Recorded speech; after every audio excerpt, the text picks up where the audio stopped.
Right, so we have this video by Solace. I've seen Solace in my Twitter feed a couple of times, like talking about certain stuff to do with Wuthering Waves. And that video actually banged. He's only got 618 subscribers, so I definitely recommend going to go subscribe to him. I don't know if the video is going to be good or not. Obviously, it seems like a lot of people agree with him. He's got 1.7k likes and 93 dislikes. So, you know, that's pretty decent. And I'm pretty sure those 93 dislikes are just going to be Hoya bots just disliking it because he called Genshin bad or something like that. But it says Wuthering Waves is a better game than Genshin Impact. All the reasons why. Now, that's a pretty, I would say, lukewarm take there. I'm pretty sure a lot of people would agree that Wuthering Waves is a better game than Genshin Impact, especially at the moment. But I want to see exactly what his reasonings are for this and, you know, why he thinks this. So, yeah, let's get into the video. Wuthering Waves is a better game than Genshin Impact. Okay. Yep, I said what I said. The Techone verse is growing. We got another bold man. We got another bold man. For God's sake, what is it with all these bold men? Please. This is literally, I should probably just become bold myself at this point. I think everybody in the gacha space is just, you know, it's the Techone verse is growing. Holy crap. I see my future on his forehead. Oh my God. Yeah, okay. And in this video, I'm going to tell you all the reasons why I think that is. Now, before anybody comes for me, which I realize is going to happen anyway, yeah, it's going to be a lot. I want you to know that I have played both games extensively, and I've spent over 3 times as much money in Genshin Impact than I have in Wuthering Waves. I have my... Okay, so he's a Genshin whale? Is that what we're saying here? Look at the posters. Yeah, I know, I saw them. I think he's a Genshin whale. I don't know. We'll see. He said he spent over 3 times the amount on Wuthering Waves. Although that could actually, you know, equate to how much Wuthering Waves is actually giving him free rewards, meaning that he doesn't have to spend as much. I don't know. You might explain this. I Raiden Shogun at C2. Okay, C2 Raiden Shogun. How bad the meta is for free. I've got C2 Raiden Shogun, to be fair. Kamisato Ayaka will always have a special place in my heart. But today, I want to tell you about all the things that I can come up with where Genshin Impact just quite honestly falls short when compared with Wuthering Waves. Okay. And if your first response back to me is something about the Sensory Tower revenue reports, just go ahead and stop, because I don't take into account how much money a gacha game has bamboozled players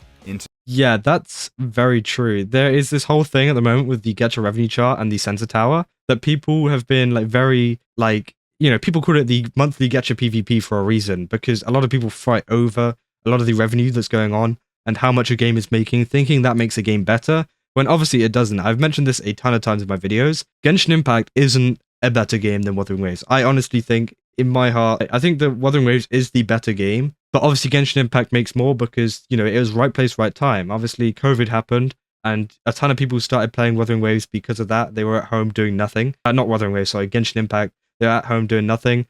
And obviously, you know, they had a game that was very unique, and now a lot of these games like Wuthering Waves have expanded on the world of Genshin Impact and are now making it better, which I think at this point in time, Wuthering Waves is better than Genshin Impact in terms of gameplay. But obviously, you know, Genshin Impact has the upper hand whenever it comes to the sheer amount of players that are on the game. Obviously, Wuthering Waves doesn't have nearly as many players and people interacting with Hoyoverse and, you know, like Hoyoverse have. So obviously they're going to be making more money, and I don't think it's very fair to be, you know, kind of comparing the games in terms of revenue whenever this is a new game started up by a company that's only made, you know, one, if you would even call it successful gacha in the past, which is, you know, Punishing Grey Raven, to MiHoYo, who have made all of these games. Obviously, you know, I guess Genshin Impact was one of their first massive hits. Obviously, Honkai Impact 3rd was also pretty big as well. So again, they know what they're doing, and they've already had this established audience, whereas Kuro Games and Wuthering Waves don't, which, yeah, it kind of makes sense that a lot of people would compare the two, but at the same time, it doesn't, especially if you're comparing it in revenue, which I think is a little bit stupid. Spending in what, for all of them, are very predatory pricing models. I'm not taking into account any of that as far as the quality of any individual game.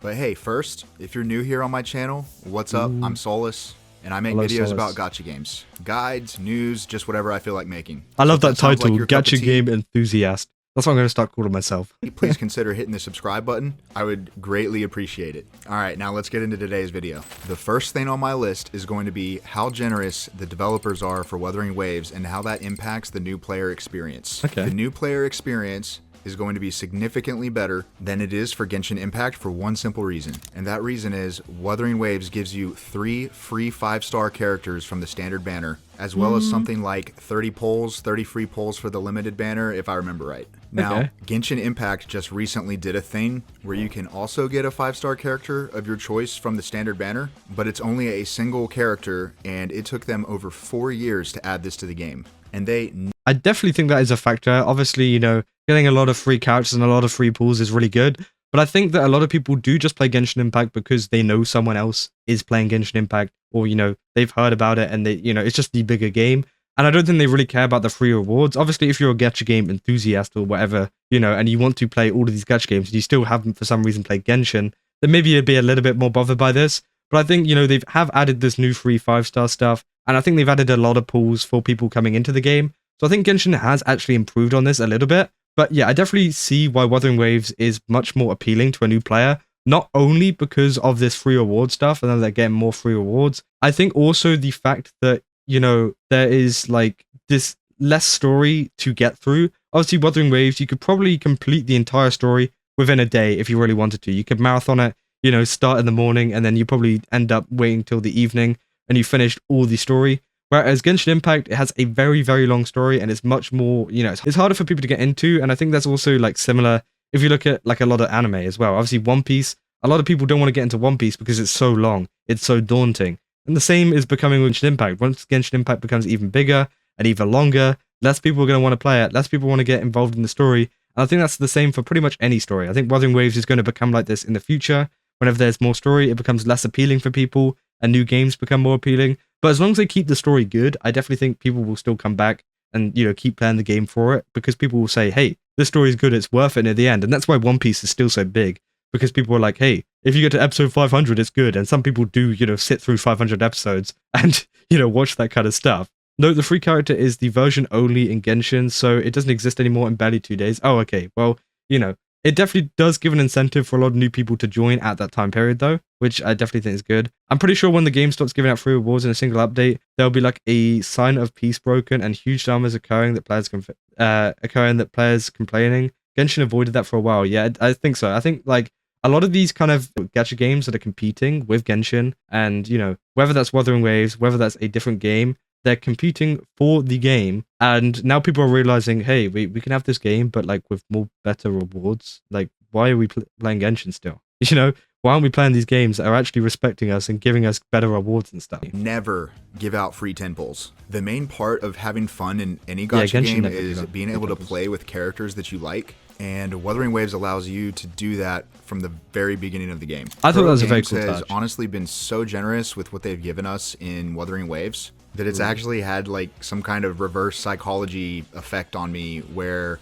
I've actually ended up spending more money in the game than I would have otherwise. And that's a perfect segue into my next point, which is the character and weapon banners. Now, Genshin Impact just recently introduced a change. Oh, I think I know what's going to be. Not long after Wuthering Waves came out, that made their character and weapon banners a little bit better. But the crazy thing is that even with the new changes, the banners still absolutely suck when compared with the still not good. In Wuthering Waves, the hard pity for a 5-star character is 80 pulls. And for me, usually I get a 5-star character sometime before 80 pulls, like usually in the... Yeah, 5-star characters seem to be a lot easier to get in Wuthering Waves, and I'm sure you'll go into it in a minute about the weapon banner as well, with it being guaranteed every single time. I think that's really, really good. And yeah, I honestly think that Wuthering Waves have done a very good job with their banner system, because not only are you getting free rewards, you're getting a pretty lenient banner system where you can get a lot of characters. And like I said, you know, during the stream earlier on, whenever I was playing Wuthering Waves, you know, you get a lot of these characters, and I've got pretty much every single character that I want, and I haven't spent anything on the game, you know? Well, maybe on the Battle Pass and stuff like that, but apart from that, I haven't really spent anything on the game, and it's just like, you know, I've got all of the characters that I want, whereas in Genshin, it's like, ooh, you know, I might have to take out a second mortgage to get that character, like, and that just sucks, you know? And that's why I don't really partake in, you know, pulling on a lot of characters, unless I've saved up a ton of, like, Prima Gems in the meantime. Soft pity, which I think is around what the 69. Hell is that posters? I just say a nice even number. But the biggest thing personally for me is that the limited weapon banners are guaranteed. Yeah, they are guaranteed at 80 pity. So that means no 50-50, no other unwanted weapons. Yeah, that's really good. You are getting the weapon that you want at or before 80. I definitely think that adding like some kind of 50-50 or something to the weapon banner was such a stupid thing. And by definition, this also makes Wuthering Waves more free-to-play friendly. It's just an L for Genshin all the way around. Now, I have to break up this next part into several subcategories, but let's go through and see how Wuthering Waves and Genshin Impact compare in terms of content and gameplay. So first thing I want to talk about is combat.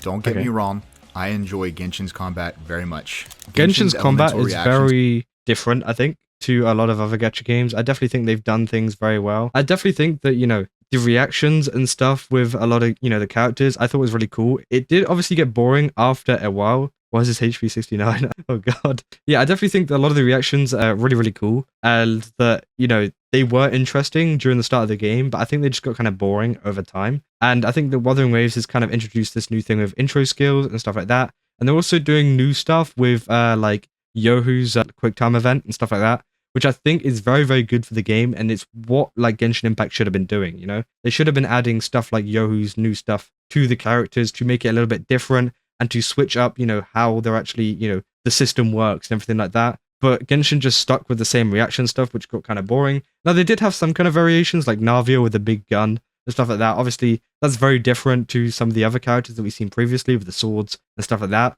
But again, they still haven't done enough, I don't think, for it to be extremely interesting. Although I think they are trying to experiment it with a little bit with Natlan and stuff. I'm not sure. But again, it just got kind of boring over, a little while. It's more simplistic compared to others. However, it adds its own elements, literally. System is super cool and it is really fun. But that is kind of all you get. The game is easy, and once you learn the elemental reactions, yeah, it is very that's easy. It. Enemies and bosses and mobs are just sponges for damage numbers, and you can just mindlessly grind it away. In Wuthering Waves, you have dodges, counterattacks, intro and outro skills, and a stagger bar for enemies. That is very cool. I definitely think whenever Wuthering Waves first came out, a lot of people were very excited for this kind of aspect for the game because it was very like, obviously people at the start kind of treated it like Dark Souls kind of thing. Obviously it's not. It's very, very easy. I say it's very, very easy. It's not so easy whenever you get to like the higher hologram like levels and stuff like that. But at just a base level, it is similar to Genshin, but it does have some cooler mechanics which make it feel more like a boss fight and more interesting just overall, which I think is great. Wuthering Waves make the combat feel if they had to parry, that'd be great. Into Genshin, you sometimes actually have to think, and I know that can be a scary word, but trust me, it's worth it. So while I do acknowledge that it is possible for somebody to enjoy Genshin Impact's combat more, if anyone is to try and say that Genshin Impact's combat is just objectively better, that is just false. Yeah, no, you can say that it is easier or that you enjoy it more. That's about it. Yeah, that's true. Okay, now let's move on to world exploration. This is an area where Wuthering Waves absolutely blows Genshin Impact out of the water. You know the stupid and annoying stamina bar that you have in Genshin Impact that runs this out is definitely after, a good update 10 too. feet of sprinting? In Wuthering Waves, you can sprint to your heart's content with no stamina bar. You can also run up walls, double jump, and there's a grapple. Also, in the Wuthering Waves live stream for version 1.3, we just learned that they're adding even more quality of life and ways for world traversal when Black Shores releases. Yeah, that was really cool. I think this video may have been made before the Black Shores, seeing as he was playing some of the ads and stuff. But yeah, no, the kind of aspects of a lot of the, what did they add?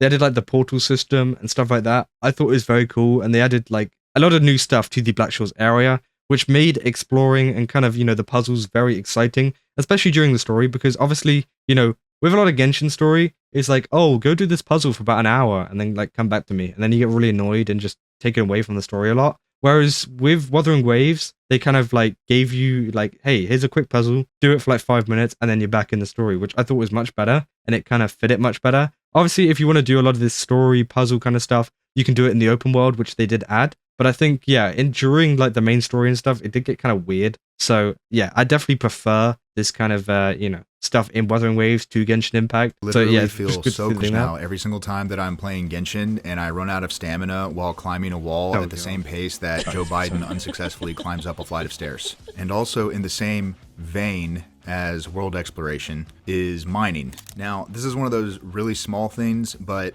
in my opinion, all of these small things do start to add up. But in Genshin Impact, when you're mining with any character that doesn't have a claymore, it feels like you are chiseling away at Mount Everest with a toothpick. But in Wuthering Waves, pretty much any character can break rocks with relative ease. Chun-Li, for example, can break rocks with one hit, and most of the other characters, with the exception of Rectifier users, can break them pretty quickly as well. Yeah, that's good. Although I don't really think I've actually mined much in Wuthering Waves, I'll be honest. I think I mined a little bit for the Lumen stuff. I forgot what that's for. I think it was for a weapon crafting thing. But apart from that, they don't have a big emphasis on mining like Genshin Impact does. I did have a big emphasis on mining at the beginning with a lot of the weapons and things like that. They're like, oh, you need like 3 million crystals to make this weapon or something like that.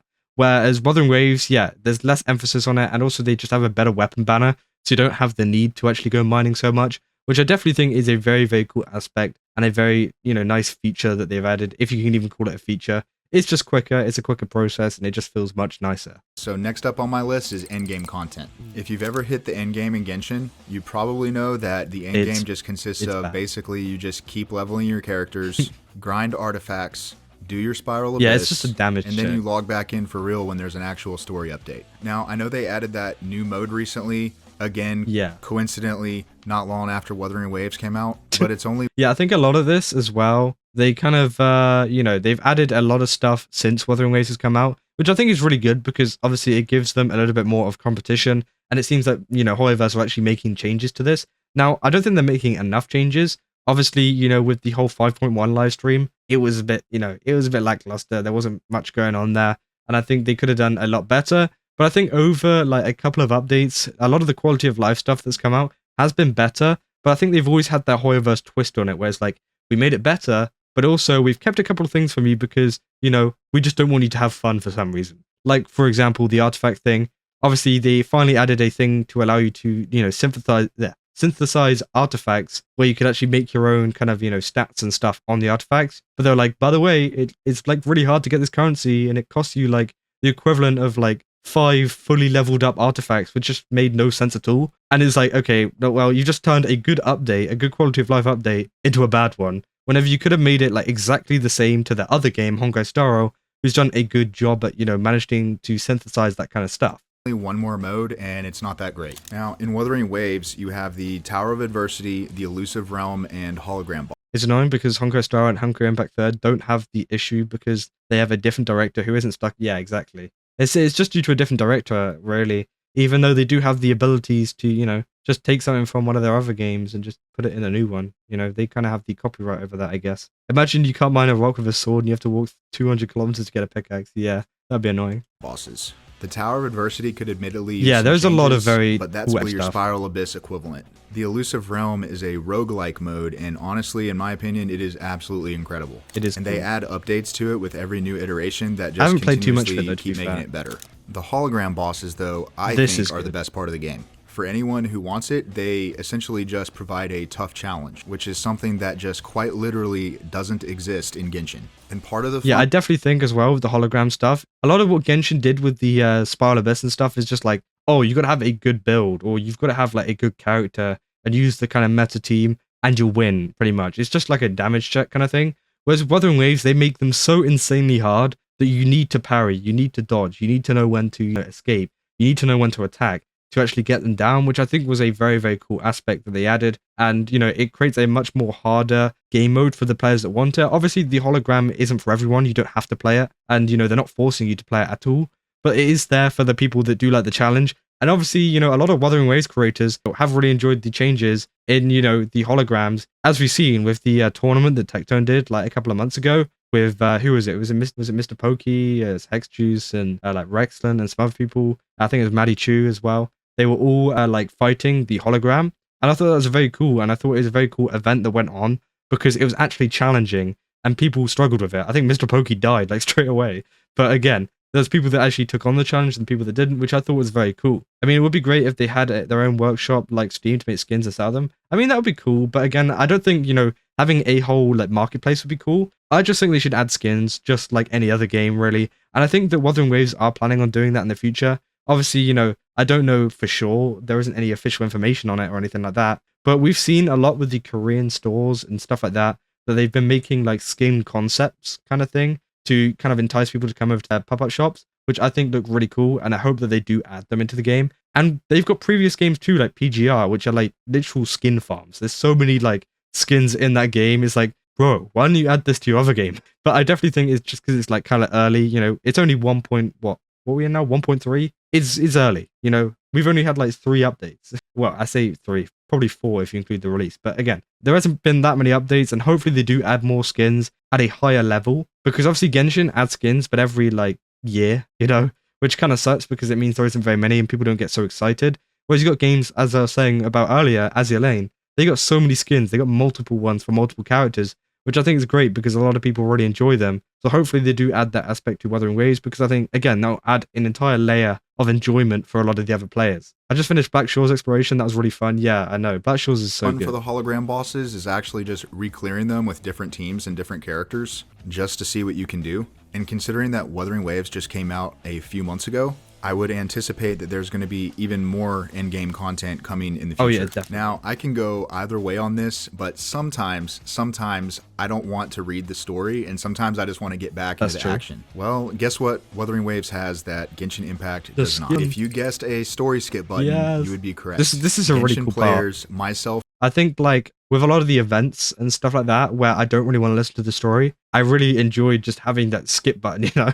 It sounds stupid, but, like, having that little skip where you just, like, not even interact with them and sit there and, you know, click for, like, 20 minutes is good. It's really, really nice. And although, you know, with the main story and stuff, I do like to get involved in it, so I don't skip that, obviously. There is the option to skip if you want to, but again, I do like paying attention to the main kind of, you know, story and stuff like that, so I don't use it. But for other, like, kind of side quests, it's brilliant and it's really, really good. And I, you know, hope that they add it in more games in the future, because again, there's all this, like, unnecessary yapping, which I don't care about. That, you know, it's nice just to have be like, nope, shut up, I don't want to listen to this, and just move on. Self included, have been asking for this for years. Yeah, but in Wuthering Waves, if you're not in the mood to read, you don't have to. Simple as that. And in version 1.3 of Wuthering Waves, they are adding a new feature where when you do skip the dialogue, it's still going to give you a summary of what it is that you skipped. So that was really cool. Whenever the, you know, there was a few little bits in the main Black Shore story that I skipped, like whenever talking to Alto, the stuff that you didn't like really care about, like the non-important stuff,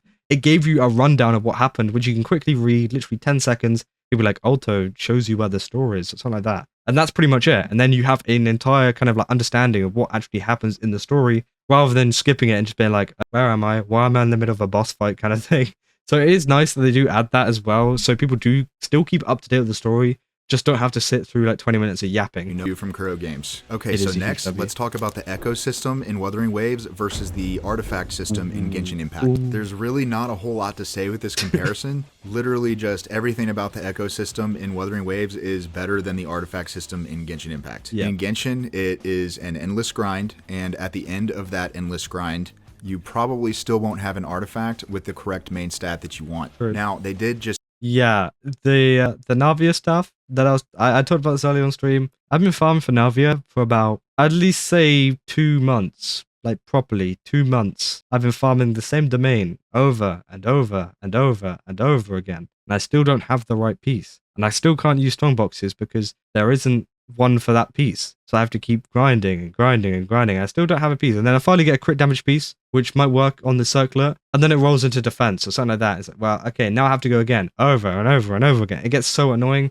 And I definitely think the ecosystem works a lot better, as you can just kind of collect them around the map, which is very cool. Because again, you don't have to use a lot of like resin and stuff to actually do this. And it's something that you can do just kind of passively. But at the same time, they do have the like tacit fields and stuff, where you can collect them, which I think is also cool because you can grind it if you really want to, or you can go spend it on, you know, character talent stuff and just other stuff in general, which I think is also a great option. They need to make an option for this, like a sweep. Yeah, definitely. Why does this camp keep moving from place to place? I don't know. I do that in my videos. You can get an artifact with the main stat that you want, but it takes months to do it for just one artifact. And then your substats are probably still going to roll like shit. Wuthering Waves, on the other hand, incorporates open world exploration into its ecosystem.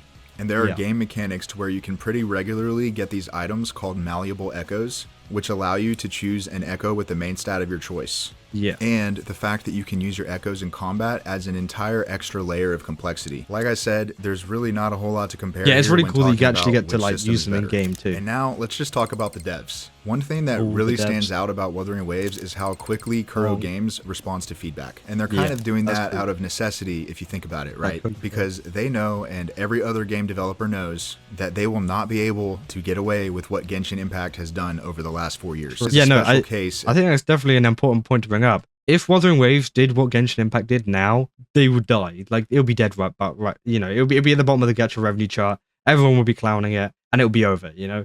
No one would care about the game because, again, if they gave out that amount of, you know, kind of stuff and didn't really listen to their audience, then no one's going to care. It's really obvious, and it's because Genshin had that big boost that it's still doing good now, and that's why, you know, people are, you know, they got the sunk cost fallacy, where it's just like, damn, I spent so much money on this game. Well, gotta keep playing it, you know? Whereas Wuthering Waves don't have that. And I think, yeah, having a lot of this really cool stuff where they kind of interact early and they add a lot of these rewards, it definitely helps people out, and it definitely helps out the game, you know, in terms of, you know, keeping people there. So yeah, and there's a lot of reasons for that. But moving forward, the open world gacha space is expanding, and in order to compete for your game time and your money, the devs have to do better than the Genshin devs, which admittedly is not hard to do at all. All right, so if you enjoyed this video, okay, well that was the end of the video. Obviously, this is from Solace. So if you guys want to go give him a sub, give him, you know, a like on the video, then I definitely recommend. It's doing really, really good. 19k in one day. That's absolutely insane. Again, go check this guy out. I'll leave a link in the description below in the video as well. He's only on 618 subscribers, which I'm surprised about. He's got such an amazing setup as well. I mean, that camera quality is great.